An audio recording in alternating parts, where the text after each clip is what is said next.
Cuando gané 20 millones de dólares americanos en la lotería, mi familia me hizo creer que les debía todo por la ayuda que me habían dado. Gasté todo en ellos y cuando necesité ayuda me dijeron que necesitaba aprender a ser independiente. El dinero que ganaste de la familia Mariana, no seas ingrata. Las palabras de mi madre resonaban mientras miraba el extracto bancario en mi teléfono. De los 20 millones de euros que había ganado hace apenas 3 meses, ya había perdido 15. Todo por la familia. Recordé ese martes en Madrid que cambió mi vida. Estaba comprando pan después de mi turno como asistente administrativa. Cuando vi los números de la lotería en la televisión de la panadería, mi corazón se detuvo. Revisé el billete 123 veces, no había error, acababa de ganar 20 millones de euros. Mi primer error fue llamar a mi madre. Inmediatamente Roberto, Mariana ganó la lotería, gritó ella por teléfono a mi tío antes de que pudiera detenerla. En menos de una hora mi pequeño apartamento estaba lleno de familiares que no veía desde Navidad. Mi tío Roberto, vestido con un traje Armani y presumiendo su Rolex, tomó el control de inmediato. Mariana, cariño, ¿necesitas un equipo legal? Conozco a los mejores abogados de Madrid. Mientras él hablaba por teléfono organizando reuniones, mi madre ya estaba buscando casas en La Moraleja. No puedes seguir viviendo en este lugar, dijo. Mirando con desprecio mi apartamento de 2 habitaciones, entonces empezaron las historias tristes. Mi Juan necesita un tratamiento urgente en Houston. Sollozó mi tía Clara, el cáncer está avanzando y el seguro no cubre tratamientos en el extranjero, prima. Siempre he soñado con tener mi propia cadena de cafeterías, dijo Sofía mostrándome un plan de negocios en su iPad. Solo necesito 5 millones para empezar, Mariana. ¿Recuerdas cuando tu padre nos abandonó? Preguntó mi madre, sus ojos llenos de lágrimas calculadas. ¿Quién te ayudó entonces? La familia, siempre la familia. La culpa era un arma poderosa y mi familia la manejaba con precisión quirúrgica. En las siguientes 48 horas mi vida dio un giro de 180 grados. Mi tío Roberto me llevó al Banco Santander en el Paseo de la Castellana, donde el gerente nos recibió como si fuéramos realeza. De repente yo era señorita Torres. No solo Mariana, la chica que ganaba 1.200 euros al mes. Primera regla, dijo Roberto mientras firmábamos los papeles. Necesitas verte como una mujer rica, nada de ropa barata ni coches usados.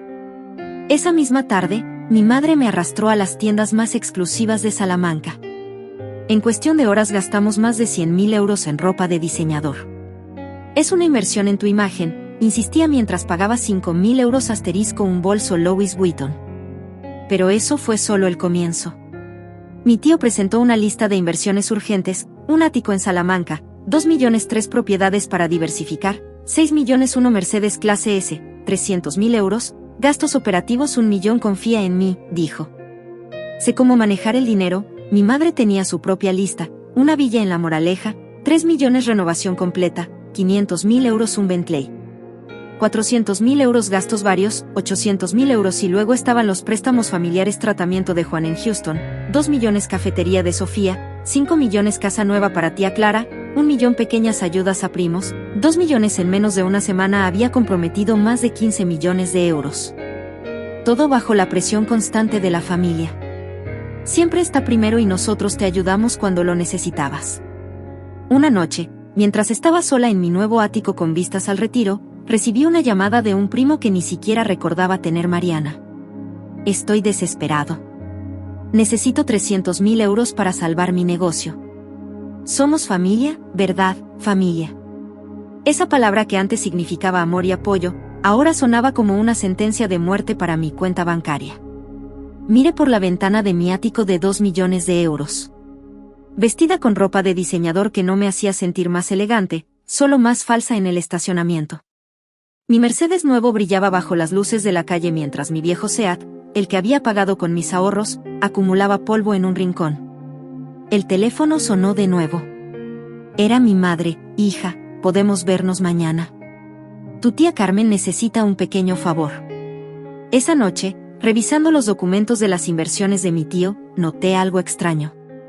Los números no cuadraban, las propiedades parecían sobrevaloradas y el tratamiento de Juan en Houston. Entonces, ¿por qué nunca había visto una factura real del hospital? Lo más perturbador era darme cuenta de que en solo 3 meses mi familia había transformado su amor incondicional en una relación puramente transaccional. Cada llamada, cada visita, cada abrazo, venía con una petición de dinero adjunta. El ruido del tráfico de Madrid se mezclaba con mis pensamientos mientras observaba la ciudad desde mi terraza. El papel en mis manos temblaba una lista detallada de todos los préstamos y inversiones que había hecho en los últimos meses. Algo no cuadraba y estaba decidida a descubrir qué era. Las primeras sospechas aparecieron cuando visité la supuesta clínica de Juan en Houston. No había registros de ningún paciente llamado Juan Torres en el MD Anderson Cancer Center.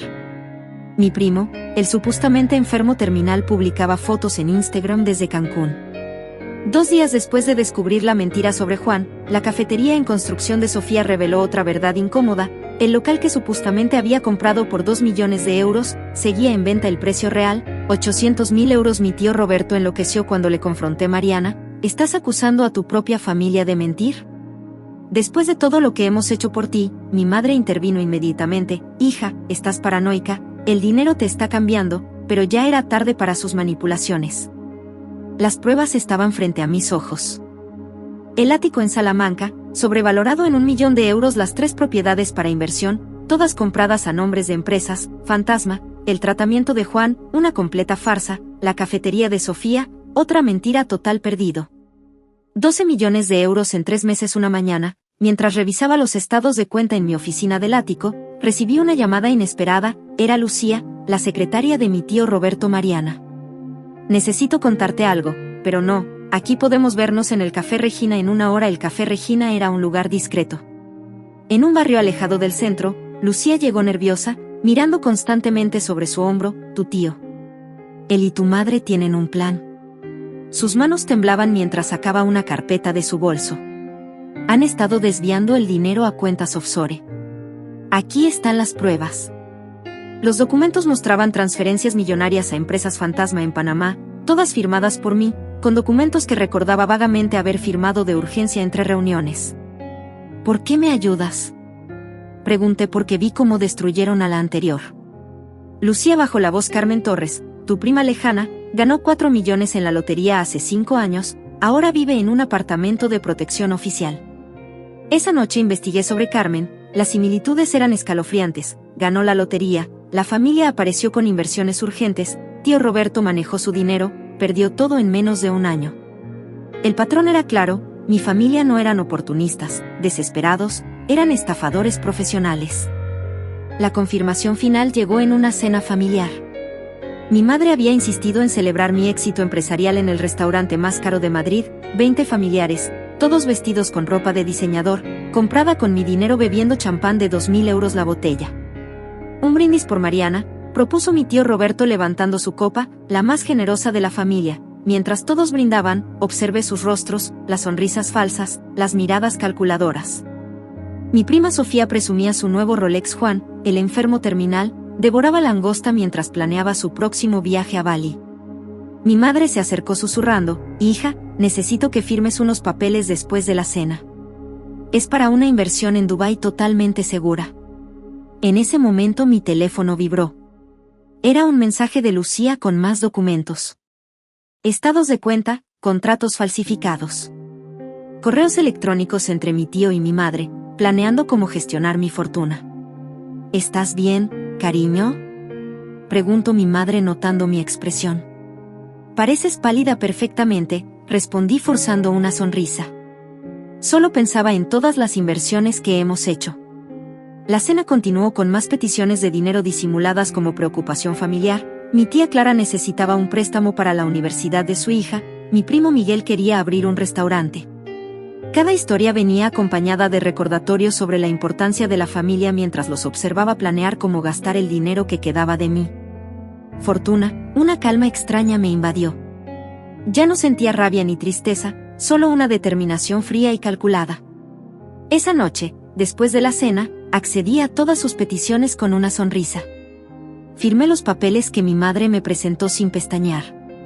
Mi tío Roberto estaba eufórico, sabía que entenderías la importancia de la familia, dijo palmeando mi espalda.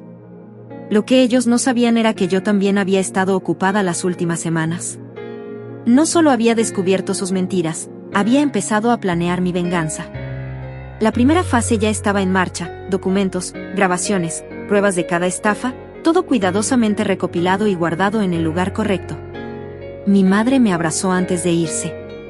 «Eres la mejor hija que una madre podría desear», sonreí, pensando en la reunión que tendría la mañana siguiente con el bufete de abogados más prestigioso de Madrid.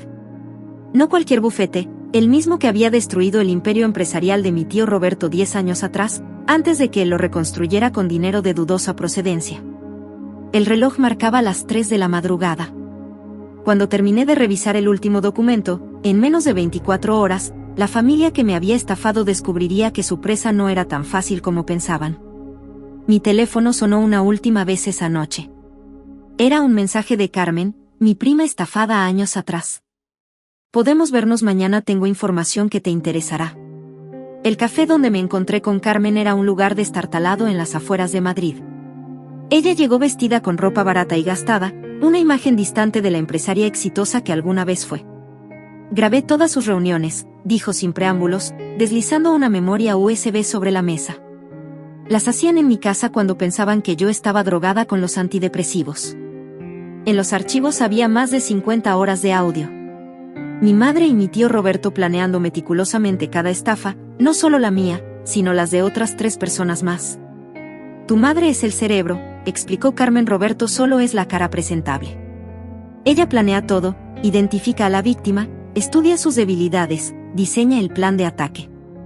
Los audios eran devastadores. «Mariana es perfecta», decía mi madre en una grabación. «Siempre se sintió culpable por la ayuda que le dimos cuando su padre nos abandonó. Esa culpa es nuestra llave maestra». «¿Y si sospecha algo?», preguntaba Roberto. «Imposible. La crié para ser obediente. Para ella, la familia es sagrada». Mientras escuchaba, recordé cada manipulación, las lágrimas de mi madre recordando los sacrificios del pasado, las historias de enfermedades inventadas, los negocios falsos, las inversiones fantasma. «¿Por qué me ayudas?», pregunté a Carmen porque intenté suicidarme 2 veces. Después de perderlo todo, su voz temblaba y ellos organizaron una fiesta. El día que me internaron en psiquiatría, la siguiente grabación me heló la sangre. Era de hace 3 meses, justo después de que ganara la lotería. «Esta vez era diferente», decía mi madre. «Con Mariana podemos conseguir más, es más influenciable que Carmen, más desesperada por complacer. Y después que cuando se quede sin dinero, lo mismo de siempre, la declararemos mentalmente inestable. Tengo un psiquiatra que nos debe favores. Diremos que el dinero la volvió paranoica, que empezó a tener delirios». El plan era perfecto en su crueldad. Si los enfrentaba directamente, usarían mi inestabilidad mental en mi contra. Si acudía a la policía, la palabra de una paciente psiquiátrica contra una respetada enfermera y un empresario exitoso no tendría peso. Pero cometieron un error, me subestimaron. Esa misma tarde reuní a mi equipo legal en un hotel discreto fuera de Madrid. Los abogados revisaron las grabaciones y los documentos que había recopilado. «Esto es oro puro», dijo García, el abogado principal. «Tenemos suficiente para destruirlos, pero necesitamos más. ¿Qué sugiere que les sigamos el juego, que piensen que tienen el control total? Mientras tanto, rastrearemos cada centavo que han desviado». Durante las siguientes semanas actué el papel de la hija obediente a la perfección. Firmé más documentos, aprobé más inversiones, asistí a más cenas familiares. Cada movimiento era documentado, cada conversación grabada. Mi madre estaba eufórica con mi aparente sumisión. «¿Ves, Roberto? Te dije que era una buena hija». Lo que ellos no sabían era que cada documento que firmaba estaba previamente modificado por mi equipo legal. Cada transferencia que aprobaba tenía un rastro que llevaría directamente a sus cuentas secretas. La verdadera bomba estalló cuando Carmen entregó los diarios de mi tía Clara. En ellos detallaba meticulosamente cada estafa familiar durante los últimos 15 años. «Tu madre y Roberto no son los únicos», explicó. «Carmen es una red familiar completa, tía Clara era la contadora, registraba todo por si algún día necesitaba protegerse». Los diarios revelaban un patrón escalofriante. 2008 estafaron a un primo lejano con un negocio de importación. 2002012 arruinaron a una tía viuda con inversiones falsas. 3002015 el caso de Carmen. 4002019 Una prima de Barcelona 1 millones 2023 Mi caso 20 millones ¿Por qué tía Clara te dio los diarios? Porque está muriendo de cáncer el verdadero, no como el falso de Juan, quiere limpiar su conciencia. Mientras procesaba toda esta información, mi madre organizó otra cena familiar, esta vez en el ático que me habían hecho comprar a precio inflado. Hija, dijo mientras servía más vino. Necesito que firmes unos documentos para transferir el ático a mi nombre, es por seguridad, ¿tú entiendes? Por supuesto, mamá, respondí con una sonrisa. Lo que tú digas, mi tío Roberto me guiñó un ojo satisfecho con mi docilidad. En la mesa, Juan presumía su nuevo Rolex, un regalo comprado con el dinero de su falso tratamiento contra el cáncer. Esa noche, después de que todos se fueron, recibí una llamada de García. Está todo listo, dijo. Tenemos acceso a todas sus cuentas offshore, procedemos con la fase 2.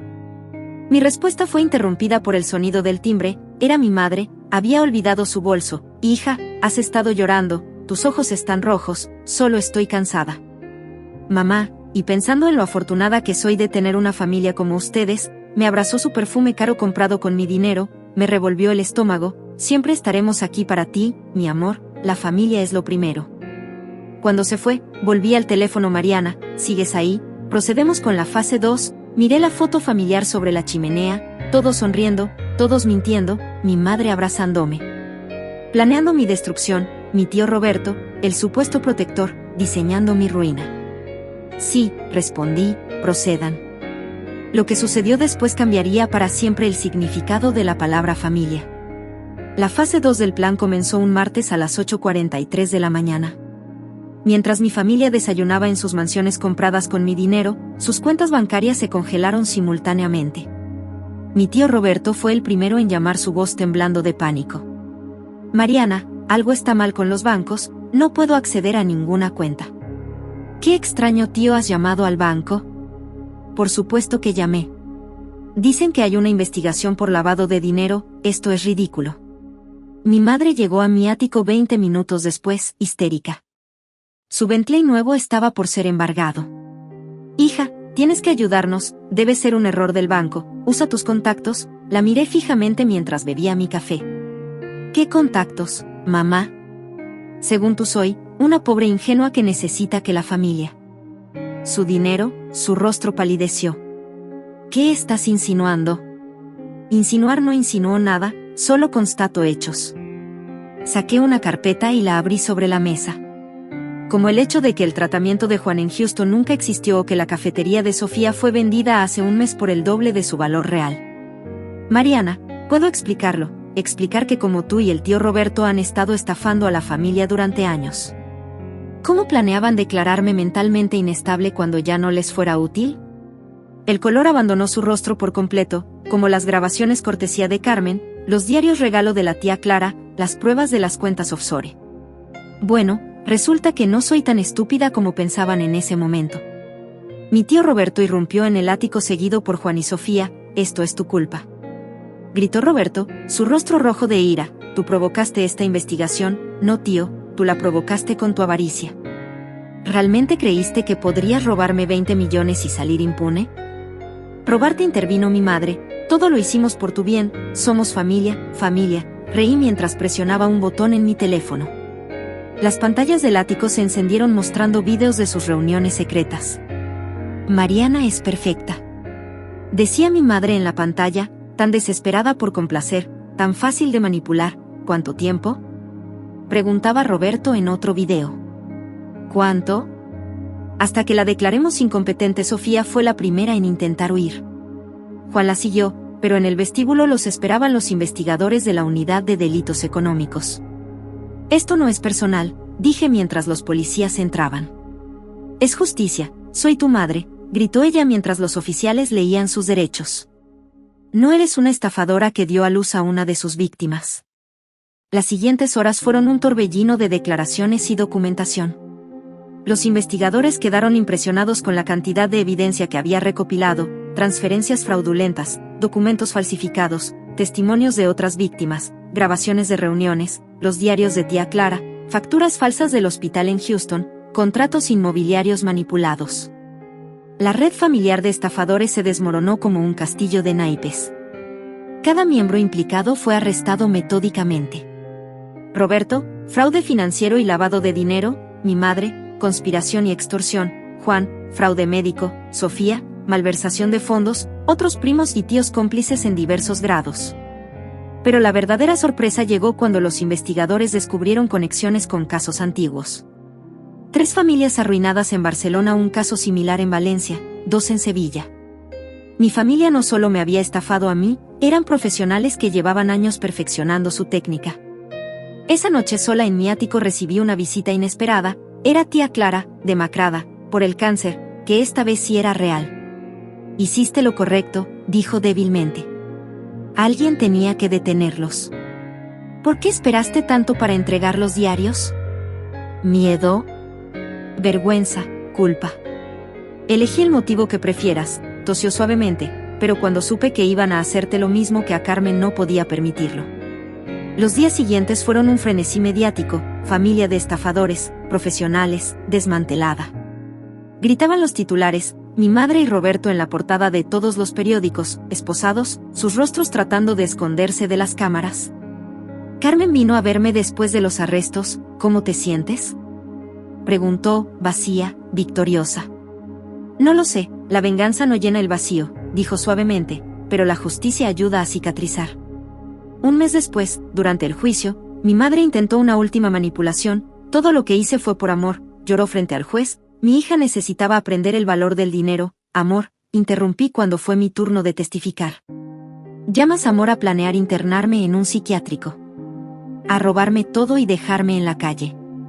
El juez fue implacable. Las sentencias fueron ejemplares: Roberto, 15 años, mi madre, 12 años, Juan, 8 años, Sofía, 6 años, los demás, entre 3 y 5 años.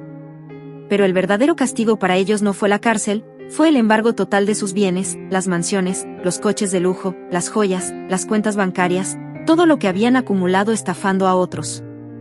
¿Lo mejor? Gran parte del dinero robado pudo ser recuperado de sus cuentas offshore. No solo el mío, sino el de todas sus víctimas anteriores. Carmen recibió su parte con lágrimas en los ojos. Nunca pensé que vería este día. Las últimas palabras de mi madre antes de ir a prisión fueron: algún día entenderás que todo lo hice por tu bien. Mi respuesta fue simple: no lo hiciste por avaricia y eso te costó no solo tu libertad, sino lo único valioso que realmente tenías. Una hija que te amaba. Cuando todo terminó, me quedé con 10 millones de los 20 originales, suficiente para empezar de nuevo, esta vez sin el peso de una familia tóxica sobre mis hombros. El ático lo convertía en un refugio para mujeres víctimas de estafas familiares. Carmen me ayuda a administrarlo. ¿Sabes qué es lo irónico?, me dijo ella una tarde, mientras veíamos la puesta de sol desde la terraza.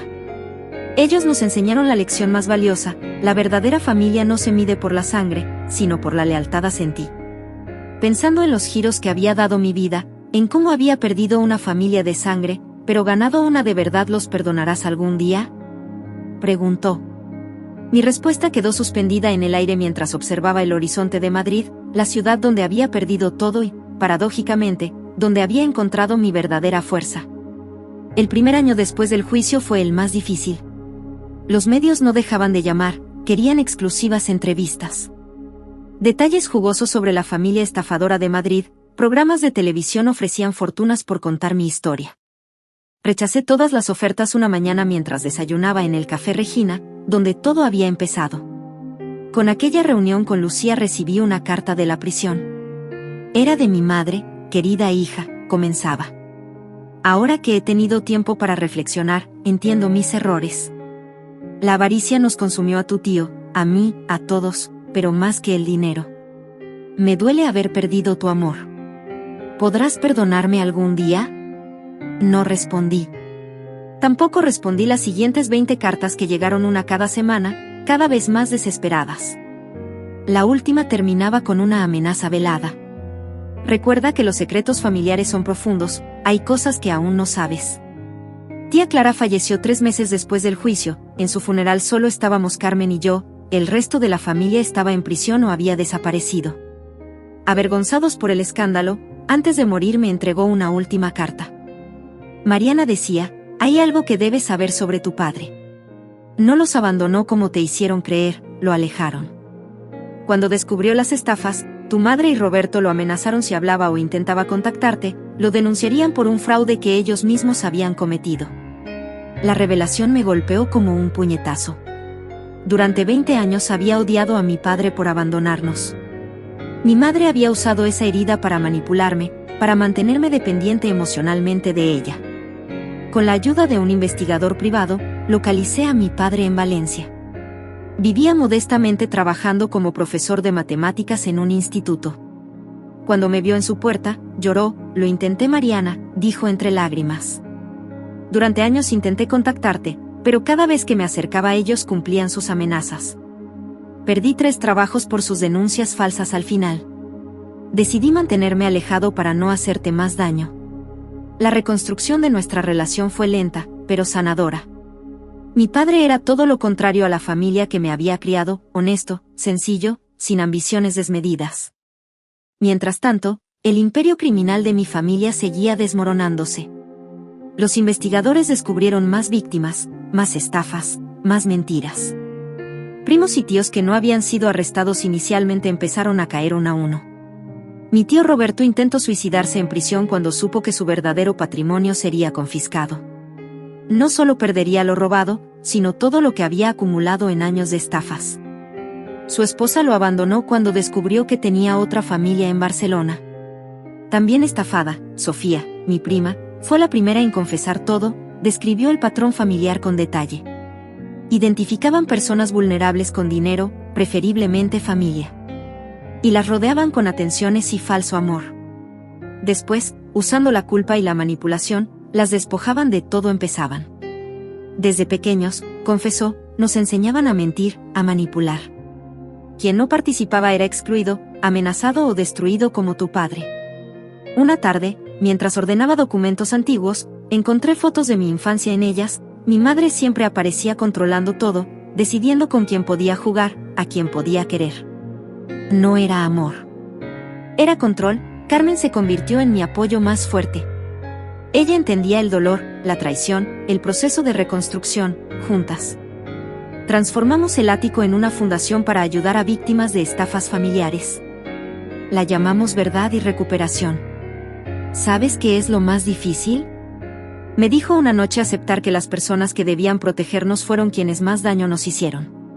Un día Juan pidió verme en prisión, había adelgazado, perdido el bronceado falso y la arrogancia. Todo era un juego para nosotros, confesó, competíamos por ver quién conseguía más dinero de las víctimas. Tu madre siempre ganaba, era la mejor manipuladora. La verdad sobre mi infancia también salió a la luz, los supuestos sacrificios de mi madre, las historias de pobreza y lucha.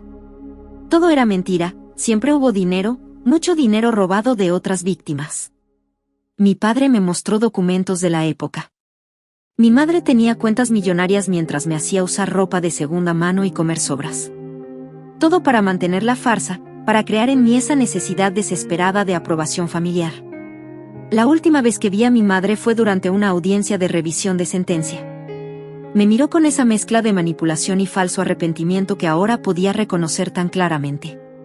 Sigues siendo mi hija, dijo. Cuando me iba, no respondí sin voltear. Soy la hija de las lecciones que me enseñaste sin querer.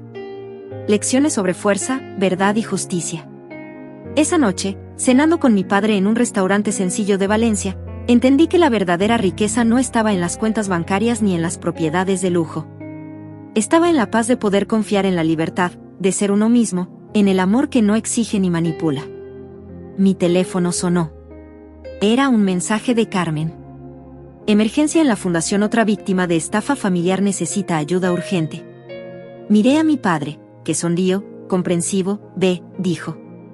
Ayuda a otros a no pasar por lo que tú pasaste. Mientras conducía hacia la fundación, pensé en cómo la vida da vueltas. El dinero que mi familia pretendió robarme ahora servía para proteger a otros de personas como ellos. La historia no había terminado. Faltaba el último capítulo, uno que nadie esperaba. El sobre llegó un martes por la mañana a la fundación. No tenía remitente, solo mi nombre escrito con una caligrafía que reconocí inmediatamente, la letra de tía Clara para abrir después de mi muerte. Y cuando estés lista, decía una nota adjunta. Dentro encontré documentos antiguos y una carta fechada 3 días antes de su muerte. Lo que leí me dejó sin aliento. La lotería no había sido suerte, había sido planeada. Querida Mariana, comenzaba la carta.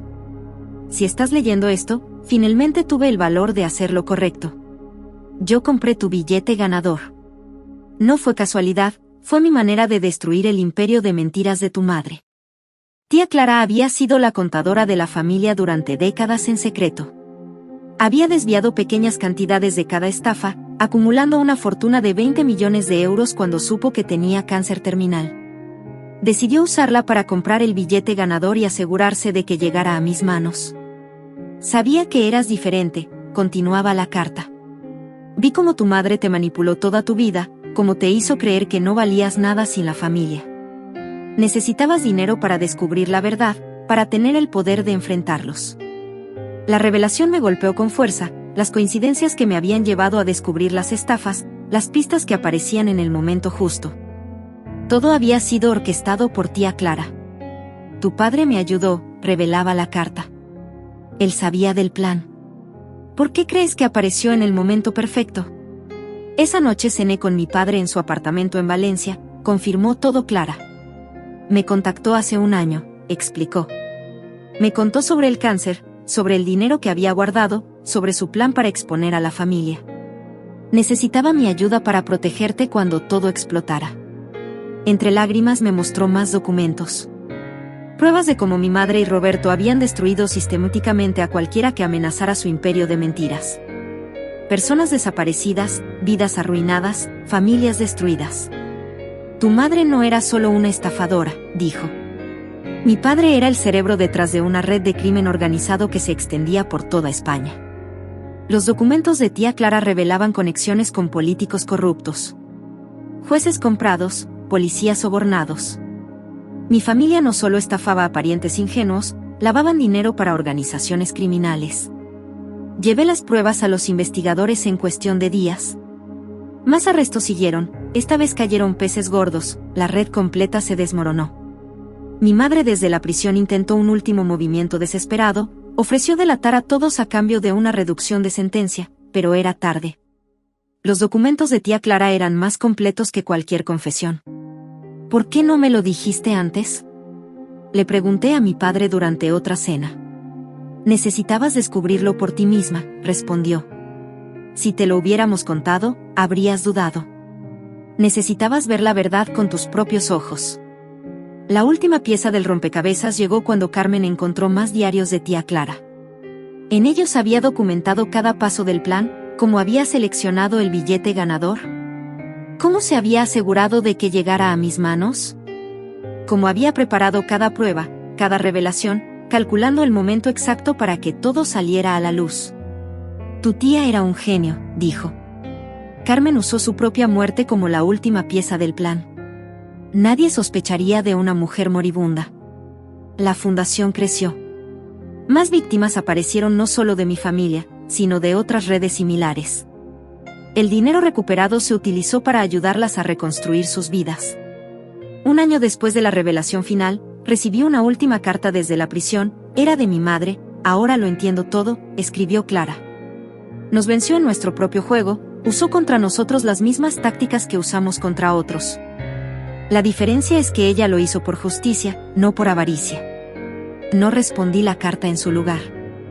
Doné el último 1 millón que quedaba de la lotería a un programa de rehabilitación para víctimas de abuso familiar. Hoy, 5 años después, la fundación ayuda a cientos de personas cada año. Mi padre da charlas sobre manipulación familiar y signos de alerta. Carmen dirige un programa de apoyo psicológico. La última vez que supe de mi familia fue a través de las noticias. Mi madre había escrito un libro en prisión confesando todo. Las ganancias por orden judicial fueron directamente a un fondo para víctimas. ¿Valió la pena? Me preguntó Carmen una tarde, mientras cerrábamos la fundación, miré alrededor. A las fotos de las personas que habíamos ayudado, a los agradecimientos en las paredes, a las sonrisas recuperadas. Tía Clara, tenía razón, respondí. A veces necesitas perder una familia falsa para encontrar tu verdadero propósito. Esa noche, cenando con mi padre y Carmen en el mismo café donde todo había empezado, levanté mi copa por tía Clara, brindé la verdadera jugadora maestra. El dinero que intentaron robarme se convirtió en el instrumento de su destrucción. Y yo, la supuesta víctima fácil, me convertí en su peor pesadilla. Pero lo más importante, me convertí en quien realmente debía ser. No la hija obediente de una familia criminal, sino una mujer que usa su dolor para ayudar a otros a encontrar su propia fuerza. La verdadera fortuna, después de todo, y no estaba en los millones de la lotería, estaba en la libertad de finalmente ser yo misma.